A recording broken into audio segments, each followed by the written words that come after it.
Assalamualaikum warahmatullahi wabarakatuh. Selamat pagi, selamat siang, selamat sore, dan selamat malam bagi adik-adik maupun saudara-saudara sekalian yang menyaksikan video perkuliahan ini dimanapun Anda berada ya. Kita berjumpa lagi pada kuliah Hukum Tata Negara ya. Sekarang kita sudah menginjak kepada kuliah yang ke-7. Pada kuliah kali ini kita akan membahas mengenai, ini ada beberapa item ya yang akan kita bahas, yaitu mengenai bentuk negara, bentuk pemerintahan, sistem pemerintahan, dan sistem parlemen. Ya. Nah, ini perlu kita pelajari karena seringkali orang-orang itu suka salah paham atau terbalik-balik ya di dalam memahami bentuk-bentuk negara dan bentuk pemerintahan ini ya. Ada yang mengira republik dan kerajaan itu adalah bentuk negara ya, padahal itu adalah bentuk pemerintahan dan sebaliknya ya. Baik, kita mulai dulu dari eh, pembahasan tentang bentuk negara ya. Nah, di dunia ini ada dua bentuk negara yang sangat populer dan paling banyak diterapkan oleh negara-negara di dunia ya, yaitu bentuk negara federal ya dan bentuk negara kesatuan ya. Nah, kita mulai dulu dari negara federal ya. Nah, bentuk negara federal ini disebut juga dengan serikat ya. Jadi bentuk negara federal itu sama dengan bentuk negara serikat ya. Apa ciri-cirinya negara federal atau serikat itu? Nah, yang pertama, dalam negara federal itu cirinya adalah yang lahir lebih dahulu ya, yang timbul, yang lahir terlebih dahulu adalah negara-negara bagian. Nah, jadi ada sekelompok negara ya, sekelompok di sini ya beberapa negara. Nah, kemudian beberapa negara tersebut berikrar ya, sepakat untuk menyatakan bersatu ya, united ya, dan kemudian membentuk negara yang lebih besar ya. Nah, setelah menyatu dan terbentuk negara yang lebih besar, maka lahirlah pemerintahan pusat ya. Nah, jadi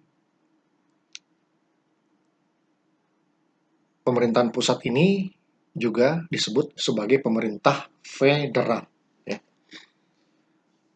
Nah, itu ya ciri yang pertama. Diawali dengan adanya kesepakatan dari beberapa negara untuk menyatakan bersatu, bergabung menjadi sebuah negara yang lebih besar ya.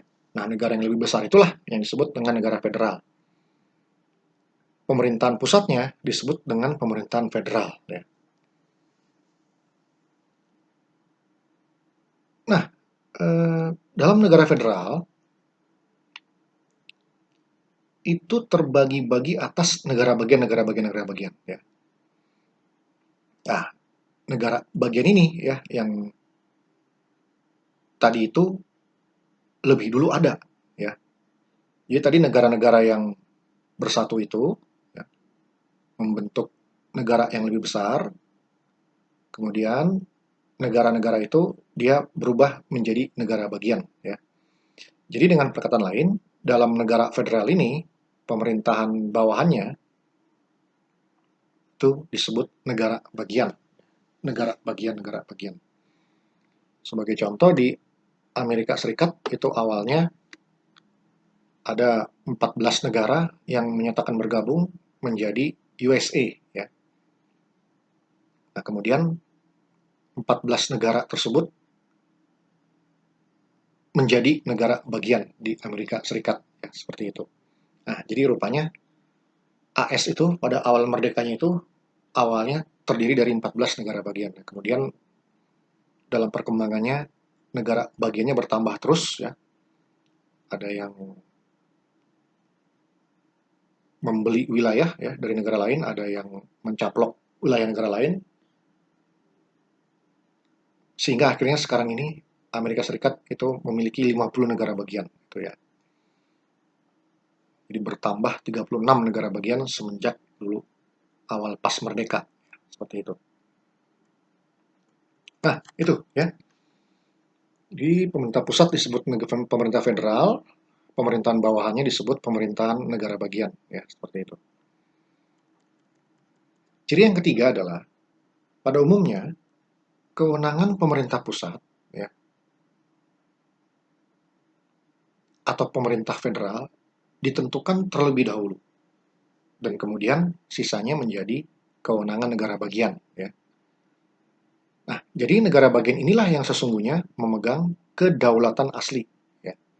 Karena memang awalnya mereka dulu yang lahir. Kemudian setelah mereka bersatu, negara-negara bagian itu menyerahkan sebagian kedaulatannya kepada pemerintah federal atau pemerintah pusat. Tapi tetap negara bagian memegang negara bagian itu tetap memegang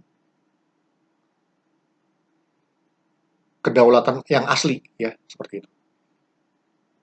Nah, dalam pembagian kewenangan antara negara bagian dengan pemerintah federal atau pemerintah pusat itu biasanya kewenangan pemerintah pusat dulu ya ditentukan apa-apa saja. Satu ini, dua ini, tiga ini, dan seterusnya. Nah, setelah ditentukan, maka sisanya yang tidak disebutkan menjadi kewenangan pemerintah pusat itu otomatis menjadi kewenangan negara bagian. Gitu.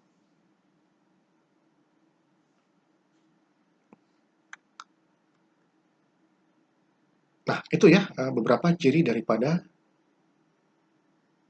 uh, negara federal ya atau negara serikat ya seperti itu. Baik, sekarang kita menanjak kepada bentuk negara kesatuan. Ya, bentuk negara kesatuan ini disebut juga unitaris ya, unitaris. Nah, kebalikan dari negara federal, kalau dalam negara kesatuan, maka yang lahir lebih dahulu itu adalah pemerintah pusatnya. Ya. Tadi dalam negara federal, yang lahir duluan itu justru pemerintahan negara bagiannya. Ya. Setelah negara bagian bersatu, baru lahir pemerintah pusat. Nah, sekarang kalau kesatuan itu kebalikannya. Justru yang lahir dulu adalah pemerintah pusat. Ya. Central government-nya dulu yang lahir. Setelah lahir pemerintah pusat, baru kemudian pemerintah pusat membentuk pemerintahan bawahan. Ya. Nah, kalau di Indonesia ini pemerintahan bawahannya disebut dengan pemerintah daerah. Ya. Pemerintah daerah itu sendiri dibagi-bagi lagi menjadi pemerintah provinsi, pemerintah kabupaten, dan kota. Ya. Nah, kita ambil contoh di Indonesia ya, pada saat proklamasi kemerdekaan tanggal 17 Agustus 1945 ya oleh Soekarno-Hatta, maka kemudian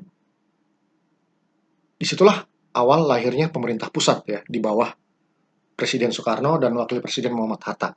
Nah, setelah terbentuk pemerintah pusat, Soekarno dan Hatta itu ditetapkan sebagai presiden dan wakil presiden, baru kemudian diadakan pembagian wilayah Indonesia ke dalam beberapa pemerintahan bawahan yang disebut pemerintahan daerah. Ya.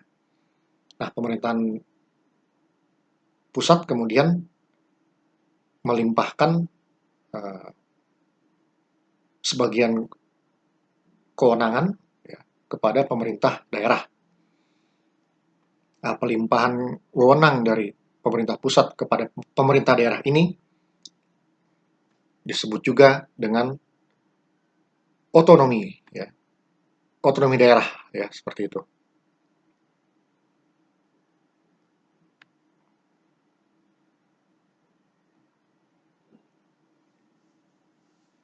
Nah, dalam otonomi daerah, maka di sini pemerintah pusat dalam batas-batas tertentu memberikan keleluasaan, ya, memberikan kemandirian kepada daerah untuk mengurus sendiri urusan urusan pemerintahan di daerahnya, ya seperti itu. Seperti misalnya daerah dikasih kewenangan ya untuk mengurus masalah kesehatan, masalah pertanian, masalah masalah pendidikan dan sebagainya. Ya. Nah, otonomi disebut juga dengan desentralisasi. Ya. Nah, otonomi itu sendiri itu juga bermacam-macam jenisnya. Ya. Ada otonomi yang terbatas, ya terbatas, dan otonomi yang luas, ya seperti itu. Nah, kalau Indonesia saat ini menganut otonomi yang luas, ya artinya daerah itu diberikan kewenangan yang sangat besar, dilimpahkan kewenangan yang sangat besar untuk mengurus daerahnya sendiri. Ya, namun demikian tetap itu pemerintah daerah itu menginduk ya kepada pemerintah pusat. Ya,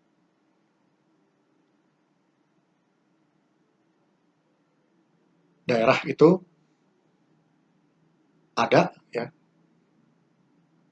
eksis karena merupakan anugerah dari pemerintah pusat. Ya, daerah itu dibentuk diciptakan oleh pemerintah pusat. Oleh sebab itu, walaupun daerah itu diberikan otonomi yang seluas apapun, tetap daerah itu harus tunduk, ya, pemerintah daerah itu harus tunduk kepada kebijakan pemerintah pusat, ya, seperti itu. Adapun dalam otonomi yang terbatas, ya, berarti daerah itu, pemerintah daerah itu hanya diberikan sedikit saja keleluasaan, ya. Sebagian besar kewenangan tetap dipegang oleh pemerintah pusat. Nah, ini otonomi sempit ini juga pernah terjadi di Indonesia pada zaman dulu, ya, zaman awal kemerdekaan. Nah, itu kan masih awal merdeka, sehingga pemerintah daerah itu belum bisa diberikan otonomi yang luas, ya, baru otonomi yang terbatas. Tapi di masa sekarang ini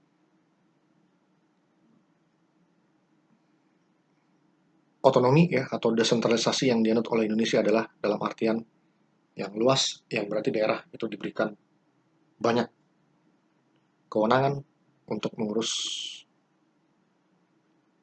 rumah tangga daerahnya sendiri, seperti itu. Itu yang pertama. Yang kedua, cirinya adalah yang tadi sudah dikatakan ya, dalam negara kesatuan itu, maka pemerintah pusat membentuk pemerintah bawahan. Nah, pemerintah bawahan itu disebut dengan provinsi, ya, provinsi. Provinsi pun terbagi-bagi lagi menjadi kabupaten dan kota, ya, seperti itu. Ciri yang berikutnya ya, yang ketiga, bahwa pemerintah pusat itu tetap menjadi top manajemen, ya, tetap menjadi top manajemen atau pemegang kedaulatan tertinggi. Ya.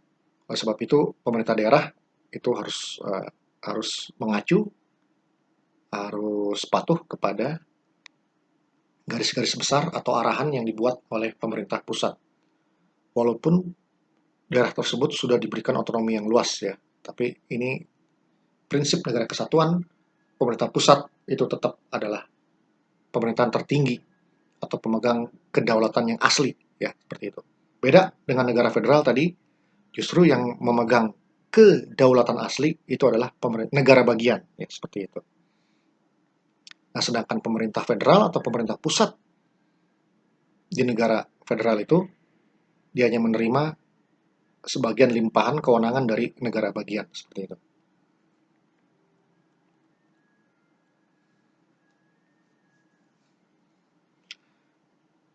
Tadi dikatakan pemerintah daerah itu dia mendapatkan otonomi ya dari pemerintah pusat atau mendapatkan desentralisasi. Jadi otonomi ini sebenarnya identik dengan desentralisasi ya, pelimpahan hak, pelimpahan kewenangan dari pemerintah pusat kepada pemerintah daerah. Sehingga Pemda itu dia memiliki kemandirian untuk mengurus urusan-urusan rumah tangganya sendiri. Lawannya dari desentralisasi itu adalah sentralisasi. Ya. Nah, berarti kalau sentralisasi itu semua kewenangan itu dipegang oleh pemerintah pusat ya. Daerah itu sama sekali tidak diberikan keleluasan, sama sekali tidak diberikan kemandirian untuk mengurus rumah tangganya sendiri. Nah, semua itu diatur, dikendalikan dari pusat.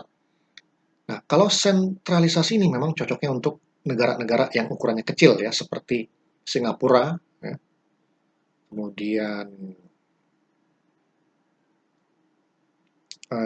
Brunei, ya, Timor Leste, dan negara-negara kecil lainnya. Nah, justru kalau negara kecil ini tidak cocok untuk diterapkan otonomi atau desentralisasi ya, karena untuk apa? Kan wilayahnya kan kecil ya, jadi cukup dikendalikan dari pemerintah pusat ya.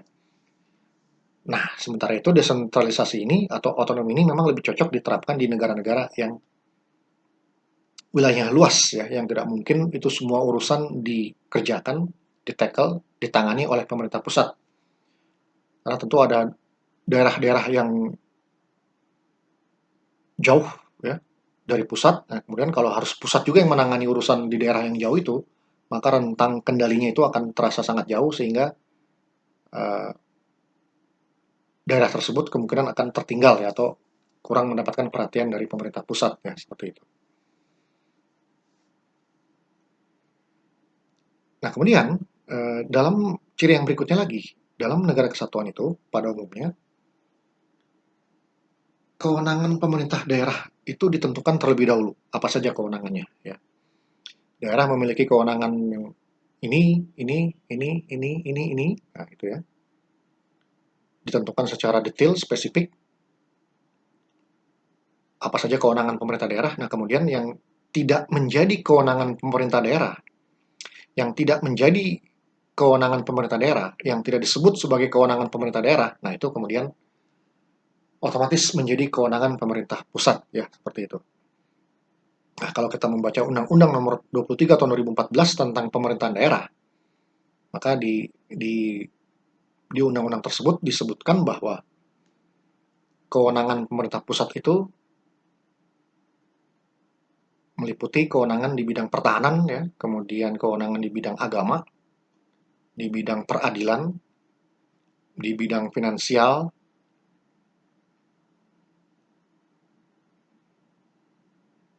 dan ada lagi kewenangan di bidang lainnya ya. Nah, jadi kalau kita lihat di undang-undang itu, sebenarnya kewenangan daerah itu yang lebih banyak daripada kewenangan pemerintah daerah itu yang lebih banyak daripada pemerintah pusat ya. Nah, pusat tidak terlalu banyak ya kewenangannya, tapi dia pemerintah pusat itu dia memegang kewenangan yang sifatnya kunci ya, kewenangan yang sifatnya sangat mendasar yang tidak mungkin diserahkan kepada daerah ya seperti itu. Ya misalnya kewenangan di bidang pertahanan, nah itu tidak mungkin itu diserahkan kepada daerah, itu tentu harus dipegang oleh pusat ya, karena kalau daerah itu diberikan kewenangan pertahanan, maka nanti di daerah pun ada tentara ya, jadi nanti ada tentara daerah, nah seperti itu. Nah ini bahaya kalau daerah itu memiliki tentara masing-masing, nah seperti itu ya, itu rentan untuk terjadinya konflik ya seperti itu. Kemudian di kewenangan yang juga dipegang pusat adalah kewenangan di bidang hubungan luar negeri ya seperti itu. Hubungan luar negeri itu juga dipegang oleh pemerintah pusat ya seperti itu. Kemudian urusan uh, di bidang keuangan juga dipegang oleh pemerintah pusat, yaitu daerah tidak diberikan kewenangan untuk di bidang keuangan ya seperti itu. Karena nanti kalau daerah itu diberikan kewenangan di bidang keuangan, maka kemungkinan nanti daerah akan mencetak duit sendiri-sendiri ya seperti itu. Nah tentu ini harus harus dipegang oleh satu tangan yaitu pemerintah pusat ya, menyangkut masalah keuangan ya seperti itu. Nah, itu ya beberapa ciri-ciri daripada negara bentuk negara federal atau serikat dan bentuk negara kesatuan atau unitaris ya seperti itu. Yang kedua adalah bentuk pemerintahan ya, bentuk pemerintahan. Nah, kalau bentuk pemerintahan ini yang modern ya, itu dalam praktik negara-negara itu ada dua yang paling menonjol ya, yaitu bentuk pemerintahan kerajaan dan bentuk pemerintahan republik ya, seperti itu. kerajaan disebut juga monarki, ya, monarki. Baik, kita bahas dulu bentuk pemerintahan kerajaan atau monarki. Nah, di dalam bentuk pemerintah kerajaan, nah, tentu saja dipimpin oleh seorang raja, ya, raja atau ratu atau kaisar atau sultan. Nah, itu sama saja, ya. Nah, eh, pengisian jabatan raja, ratu, kaisar, sultan ini, ya, itu dilakukan secara turun temurun, ya, turun temurun. Nah, jadi tidak ada pembatasan masa jabatan seperti presiden di Indonesia, ya, seperti itu. Dia turun temurun pada prinsipnya. Jadi kalau misalnya orang tuanya sudah mangkat, nah, maka diganti anaknya, ya. Seperti misalnya di Inggris nanti setelah Ratu Elizabeth mangkat, maka diganti oleh anaknya Pangeran Charles, ya. Pangeran Charles mangkat, kemudian diganti oleh anaknya lagi Pangeran William dan seterusnya.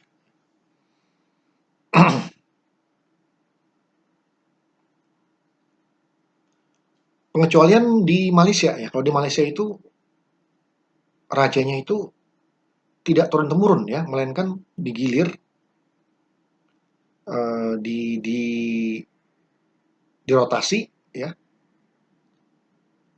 Setiap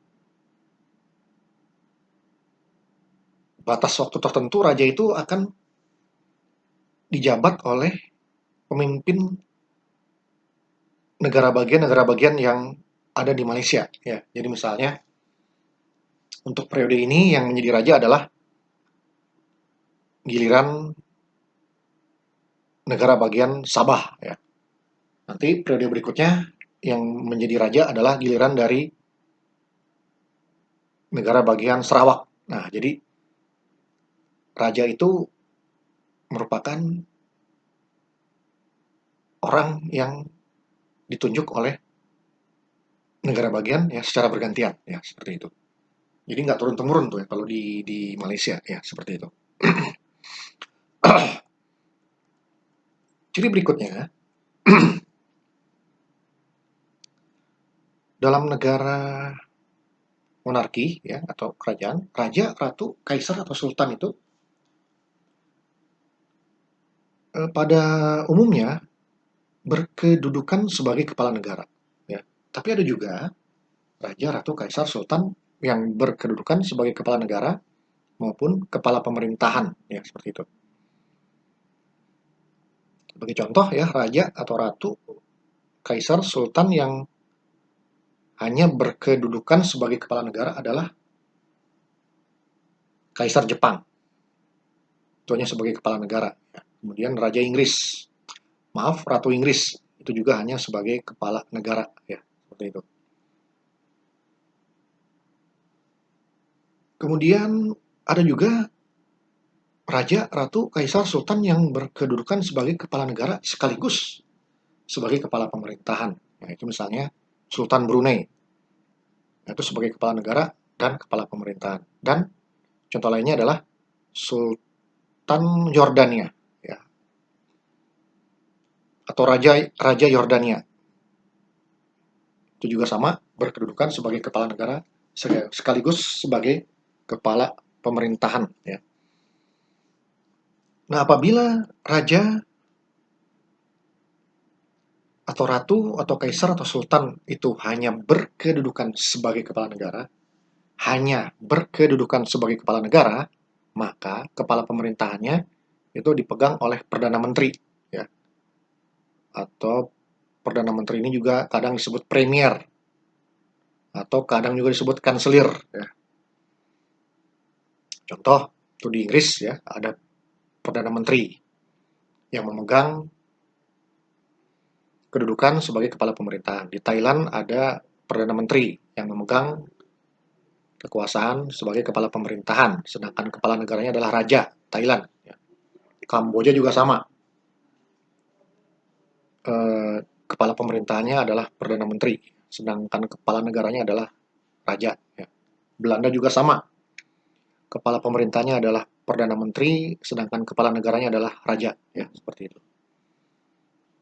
Nah, sekarang di Belanda ini yang menjadi raja itu namanya adalah Alexander ya, jadi Raja Alexander.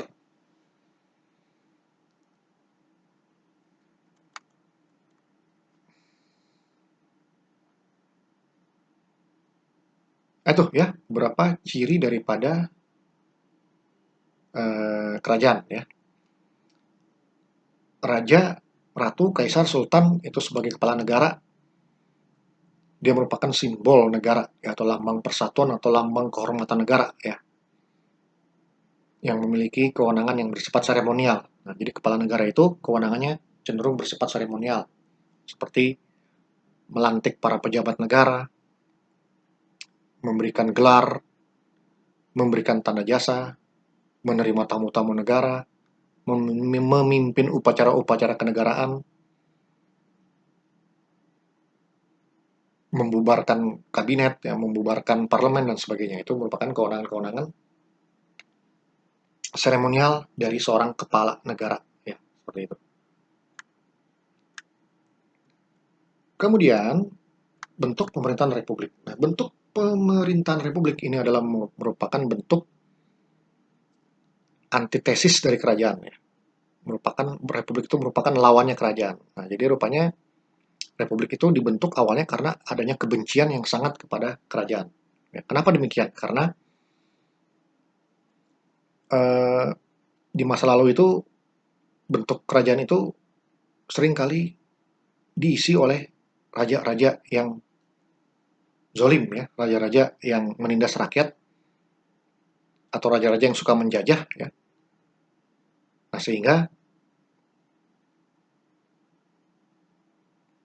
pada saat Amerika Serikat itu dijajah oleh kerajaan Inggris dan kemudian Amerika Serikat menyatakan kemerdekaannya ya dari Inggris melalui revolusi kemerdekaan ya, maka setelah Amerika Serikat merdeka, mereka tidak mau menganut bentuk kerajaan seperti penjajahnya ya, karena ada rasanya trauma terhadap penindasan yang dilakukan oleh Inggris.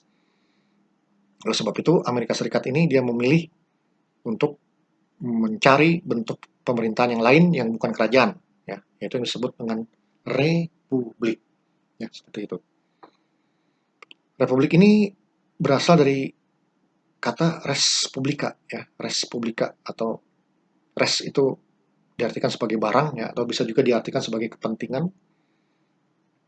Publika itu diartikan sebagai umum ya, atau masyarakat. Jadi res publika itu yang kemudian menjadi republik adalah diartikan sebagai kepentingan masyarakat ya, atau kepentingan umum. Nah, apa ciri-ciri republik itu? Nah, tentu saja yang pertama adalah republik ini dipimpin oleh seorang pemimpin yang disebut dengan presiden. Ya, presiden. Nah, jadi bukan raja ya. Karena memang kan sudah tidak mau lagi menggunakan istilah raja ya dalam dalam dalam kepemimpinan negara, sehingga dalam negara republik ini digunakan nama lain untuk menyebut pemimpinnya ya, yaitu yang disebut dengan presiden. Nah, jadi presiden ini adalah sebagai antitesisnya dari raja ya, seperti itu. Karena ada kebencian dengan kerajaan ya, maka dalam republik tidak mau lagi disebut pemimpinnya sebagai raja, tapi harus menggunakan atau mencari nama lainnya, yaitu yang disebut dengan presiden. Ya memang jadi bisa dikatakan Amerika Serikat lah yang menjadi pionir dari republik ini ya. Dan kemudian menggunakan istilah presiden sebagai pemimpin negaranya seperti itu. Kemudian juga sama seperti yang saya bilang tadi, republik ini kan sebagai bentuk kebencian dari sebagai apa republik ini lahir sebagai lawannya ya, sebagai antitesis daripada kerajaan. Tadi dalam kerajaan dikatakan raja itu dipilih secara turun temurun ya. dipilih secara turun-temurun. Nah, ini juga merupakan hal yang dihindari ya dalam republik ya. Karena kalau turun-temurun itu berarti seorang pemimpin negara itu terus-menerus menjabat sampai dia meninggal ya, dan kemudian juga penggantinya juga anaknya ya. Nah, hal ini tentu saja menghalangi hak-hak orang lain untuk juga terpilih sebagai pemimpin ya, karena harusnya setiap orang itu memiliki hak asasi ya untuk juga memiliki kesempatan yang sama dipilih sebagai pemimpin ya. Tapi kalau misalnya raja ini turun temurun ya, dia menjabat sampai meninggal terus digantikan oleh keturunannya, maka ini menutup menutup menutup potensi orang lain yang bukan keluarga raja untuk menjadi pemimpin. Nah, ini yang dihindari dalam bentuk pemerintahan republik ya. Itu jangan sampai terjadi. Nah, sehingga dalam bentuk republik itu yang dikejar adalah setiap orang itu harus memiliki kesempatan yang sama, memiliki hak untuk menjadi pemimpin. Oleh karenanya, untuk pengisian jabatan presiden ini tidak boleh secara turun-temurun ya, melainkan harus dipilih, dipilih. Dipilih oleh siapa? Ya, macam-macam caranya. Bisa dipilih oleh rakyat secara langsung, atau dipilih oleh parlemen, atau dipilih lewat referendum, atau dipilih oleh lembaga yang dibentuk khusus, atau dengan dipilih dengan cara yang lain. Asalkan jangan sampai itu presiden itu turun-temurun seperti raja ya, seperti itu. Ya tentunya idealnya jabatan presiden itu dipilih secara langsung ya melalui pemilu ya. Nah, sehingga dapat dapat dikatakan bahwa dalam republik itu pasti ada yang namanya jabatan presiden ya. Ada jabatan presiden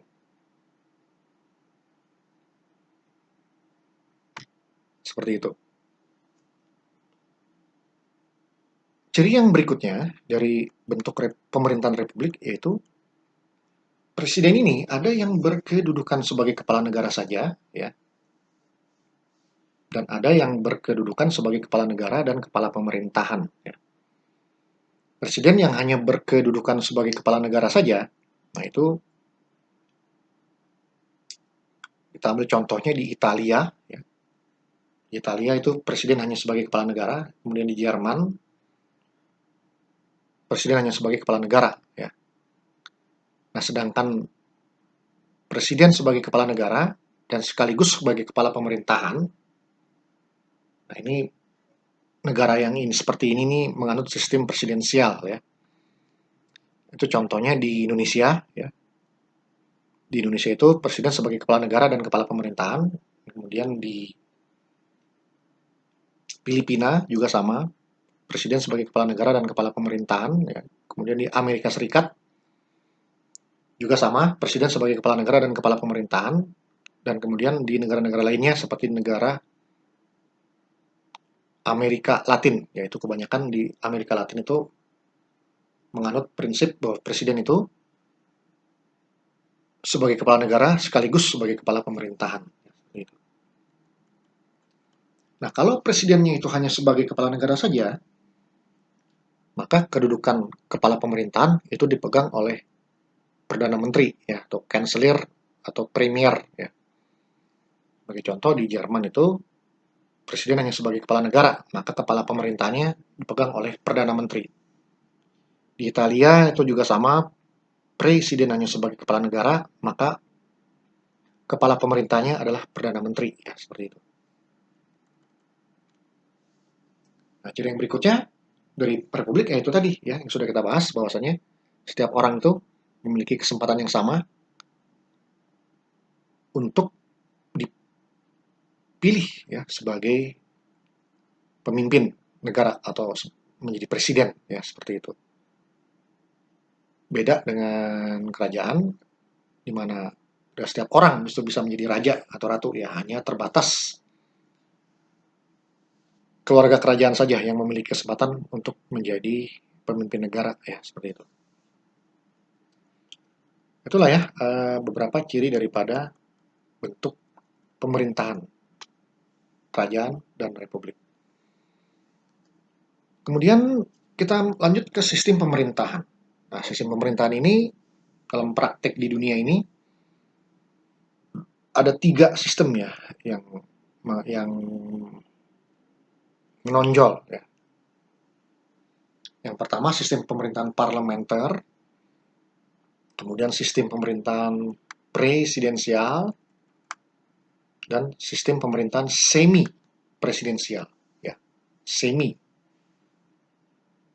jadi setengah presidensial seperti itu. Kita mulai dari sistem parlementer. Dalam sistem pemerintahan parlementer itu cirinya yang pertama adalah adanya eksekutif yang terpisah ya. Divided executive atau dual executive ya. Adanya 2 eksekutif terpisah. Maksudnya apa? Maksudnya fungsi kepala negara dengan kepala pemerintahan itu dipisah, dipegang oleh orang yang berbeda ya. Di mana kepala negara itu dipegang oleh raja, ratu, kaisar, presiden, atau sultan, sedangkan kepala pemerintahan dipegang oleh perdana menteri atau kadang disebut premier ya. Kalau di Jerman disebut dengan kanselir itu ya, perdana menteri. Nah itu ya, ada dual eksekutif, kepala negara dan kepala pemerintahan itu dipegang oleh 2 orang yang berbeda ya, seperti itu. Nah, perdana menteri sebagai kepala pemerintahan dia memiliki wewenang untuk membentuk kabinet menteri ya, atau menjadi formatur kabinet atau membentuk kabinet menteri. Kemudian ciri yang ketiga, dalam sistem parlementer, perdana menteri dan menteri-menteri itu bertanggung jawab kepada parlemen. Dengan kata lain, kedudukan perdana menteri ya, atau prime minister dan menteri-menteri itu tergantung oleh kepercayaan parlemen ya. Jadi kalau parlemen masih percaya, maka perdana menteri dan menteri-menteri itu masih bisa melanjutkan pemerintahannya ya. Nah, ciri yang keempat, parlemen itu dapat menjatuhkan perdana menteri dan menteri-menteri ya. Parlemen itu dapat menjatuhkan perdana menteri dan menteri-menteri. Apabila parlemen sudah tidak percaya lagi kepada perdana menteri maupun menteri-menteri ya. Nah, kalau parlemen sudah tidak percaya lagi dengan kebijakan-kebijakan dari perdana menteri maupun menteri-menteri, maka parlemen itu dapat mengeluarkan apa yang disebut dengan mosi tidak percaya ya. Itu bahasa Inggrisnya vote of no confidence. Jadi kalau misalnya parlemen sudah kehilangan kepercayaan dan kemudian mengeluarkan senjatanya yaitu mosi tidak percaya, maka dampaknya adalah perdana menteri dan menteri-menteri baik secara bersama-sama maupun secara sendiri-sendiri itu harus meletakkan jabatan ya, harus mengundurkan diri ya, seperti itu karena sudah kehilangan kepercayaan dari parlemen. Namun sebaliknya ya,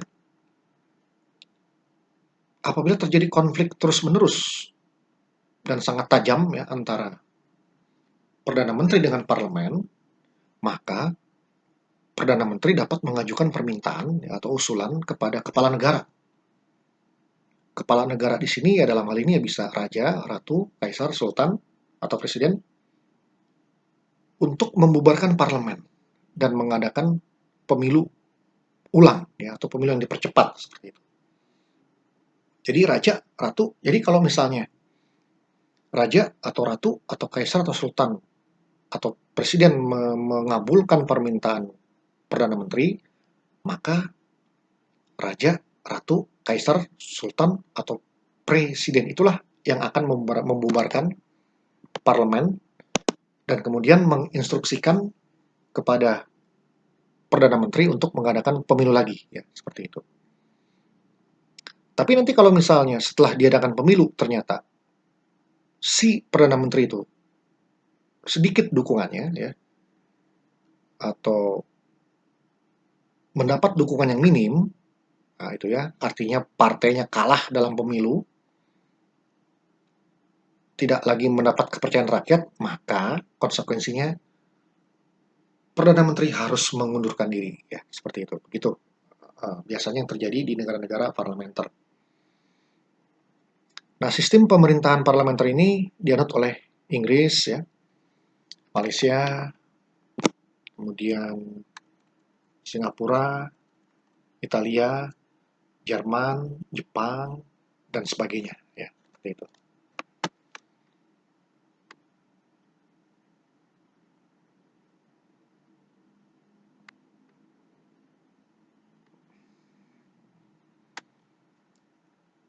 Berikutnya kita beralih kepada sistem pemerintahan presidensial. Nah, berbeda dengan parlementer, tadi kalau parlementer itu ciri pertamanya adalah dual eksekutif, ya. Adanya pemisahan antara kepala negara dengan kepala pemerintahan. Di mana kepala negara itu dipegang oleh raja, ratu, kaisar, sultan atau presiden, sedangkan kepala pemerintahan dipegang oleh perdana menteri. Sedangkan dalam sistem presidensial itu menganut single eksekutif, ya. Single eksekutif. Artinya fungsi kepala negara dan fungsi kepala pemerintahan itu bersatu dalam jabatan presiden. Dengan kata lain, presiden itu memegang kedudukan baik sebagai kepala negara maupun sebagai kepala pemerintahan. Ya. Kemudian yang ciri yang kedua dalam sistem presidensial, maka presidenlah yang membentuk kabinet menteri. Ya. Tadi kalau dalam sistem parlementer itu perdana menteri yang membentuk kabinet. Nah, kalau dalam sistem presidensial, presiden yang membentuk kabinet menteri. Ya, seperti itu. Ciri yang ketiga, ini merupakan kebalikan dari sistem parlementer ya. Bahwa presiden tidak bertanggung jawab kepada parlemen. Ya. Presiden tidak bertanggung jawab kepada parlemen. Nah, tadi kalau dalam sistem parlementer, Perdana Menteri bertanggung jawab kepada parlemen. Ya. Tapi dalam sistem presidensial, maka presiden tidak bertanggung jawab kepada parlemen. Nah, dengan perkataan lain, kedudukan presiden tidak tergantung oleh parlemen. Ya, seperti itu.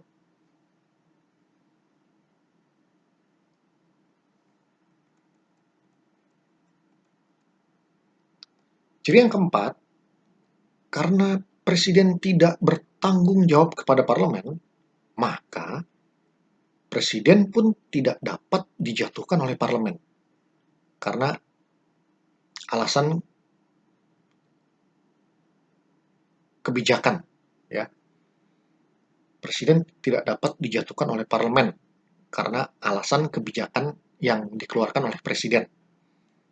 Nah, ini dinamakan dengan model fixed term, ya. Jadi presiden itu selama menjabat dia dilindungi, tidak dapat diganggu gugat terkait dengan kebijakan yang dikeluarkannya. Artinya parlemen tidak bisa menjatuhkan presiden, tidak bisa memecat presiden karena alasan presiden mengeluarkan sebuah kebijakan yang tidak disukai oleh parlemen. Nah, itu tidak bisa dijadikan alasan ya untuk memberhentikan presiden. Kecuali presiden terbukti melakukan kejahatan atau tindak pidana berat. Ya. Nah, barulah itu presiden dapat diberhentikan oleh parlemen kalau terbukti melakukan kejahatan berat. Ya, seperti itu. Nah, oleh sebab itu dalam sistem pemerintahan presidensial itu tidak dikenal mosi tidak percaya seperti di sistem pemerintahan parlementer. Ya. Nah, sebaliknya, kalau tadi presiden tidak dapat parlemen tidak dapat menjatuhkan presiden. Kan tadi begitu ya, ciri yang sebelumnya. Maka ciri yang kelima, sebaliknya, presiden tidak dapat membubarkan parlemen. Nah, jadi antara presiden dengan parlemen itu tidak dapat saling menjatuhkan, tidak dapat saling membubarkan. Nah, beda dengan di parlementer tadi bisa ya. Parlemen bisa menjatuhkan perdana menteri pun bisa mengajukan usulan pembubaran parlemen.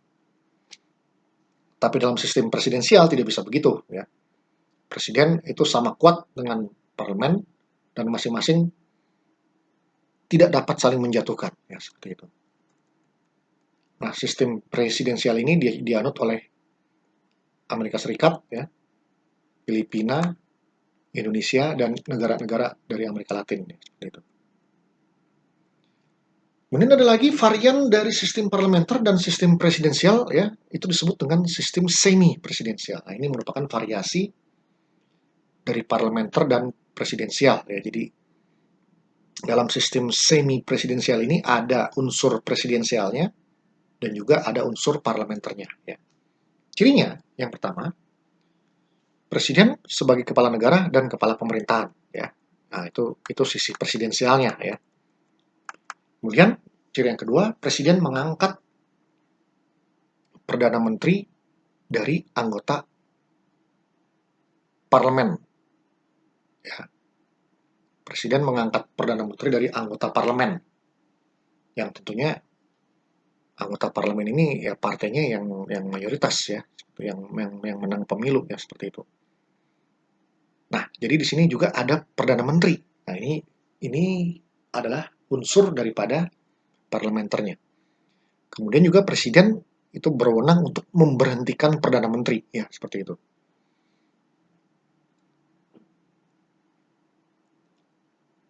Kemudian ciri yang ketiga dari sistem semi presidensial ini adalah presiden berbagi kewenangan pemerintahan dengan perdana menteri, ya. Presiden berbagi kewenangan pemerintahan dengan perdana menteri, ya. Jadi walaupun presiden itu adalah kepala pemerintahan, tapi presiden sebagian mendelegasikan sebagian kewenangannya kepada perdana menteri. Namun demikian perlu dipahami tetap presiden adalah uh, pusat kekuasaannya, ya.